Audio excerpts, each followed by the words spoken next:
Like so many players in the Twins clubhouse, Byron Buxton was disappointed to hear the news of mientkiewicz firing after 5 seasons managing in the minor league system. Buxton played for the old-school skipper from 201,315 at both Class A Fort Myers and W Chattanooga. "He knows how to bring out the best in players," Buxton said. "He was very fiery. When you did things right, he would let you know, and when you did things wrong, he'd let you know as well, and he'd tell you ways to correct." The former World Series and Gold Glove winner took delight in giving his young players freedom to take chances on the field or ask questions on any topic at any time of day or night. "He wasn't just a coach to most players," Buxton said. "He was more of a brother to us. He fit in. He'd tell us all the time, y'all can text me any time of night. It doesn't have to be about baseball. It can be about life." Buxton, who remains in frequent contact with mientkiewicz, is among 16 current Twins to have played for him in the minors. "How did he instill winning ways en route to 4 playoff trips and 2 league titles? It's more the character and the energy he brought to the field every day," Buxton said. "It's the excitement, the way that he knew how to play the game. He showed us the right way to play the game." Rookie outfielder Zach Granite was named Twins Minor League Player of the Year in 2016 after stealing 56 bases and improving across the board with mientkiewicz lookouts. "Honestly, he was the guy that took me from an okay player to the next level," Granite said. "He turned me into a hitter, taught me how to drive the ball. That's what changed my game. I have nothing but respect for that guy. He's the hardest worker I've seen." Granite responded well to the manager's confrontational style. "He was that intense guy," he said. "He speaks the truth. He ain't going to sugarcoat anything. He didn't when he was a player. He always had the chip on his shoulder. He was a very aggressive coach." One of Granite's favorite moments came after he stole home on his own with mientkiewicz coaching third. "We didn't talk about it at all. There was no verbal cue," Granite said.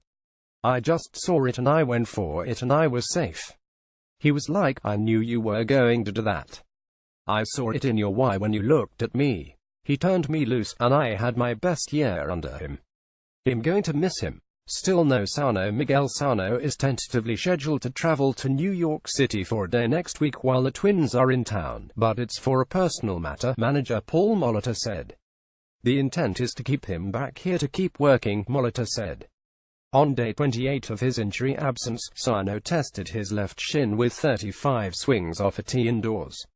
He still hasn't been able to run harder than 75%, leaving Sano in limbo as the regular season schedule enters its final 2 weeks. "I have to be patient," Sano said. "It takes time," added Molitor. "The reality is I'm not as encouraged today as I was when we first got home because I'd heard about some of the things he'd done prior to our return. It just hasn't been a great week. He hasn't been on the field as much as we had hoped. As we've been saying all along, progress has been slow." Nice call after the Twins blasted walk-off homers in the 10th inning 2 straight nights this week. The routine was the same for Twins radio broadcaster Corey Provis. He went home, tucked in his 4-year-old son Cooper, and was met with a bleary-eyed question. "Dad, what'd you say?" the boy asked of classic moments that came well after his bedtime. Provis tried to reconstruct his calls of just the second back-to-back walk-off homers in Twins history. He used conversational tones to describe the exploits of first Eddie Rosario and later Byron Buxton, but that wasn't good enough for his baseball-loving son. "To the call, Dad," Cooper said. To the call. Provis might have delivered the Buxton call an extra time or two for his son. Buxton is Cooper's favorite player. Briefly, Brad Stile, Twins director of minor league operations for the past 5 seasons, will switch to director of pro scouting. He will work in conjunction with pro scouting coordinator Vern Followell to help merge the analytics and scouting aspects of the Twins' play evaluation process throughout the majors and minors. Gulf Coast League manager Ramon Borrego will leave early next week for the Venezuelan Winter League, where he will run fall camp for Caribes and serve as third base coach for a second straight year. Twins utility man Ehire Adrianza is set to play again for Caribes, but rookie teammate Nico Goodrum isn't planning to return. Goodrum shared an apartment with Borrego in troubled Venezuela last winter at the manager's invitation.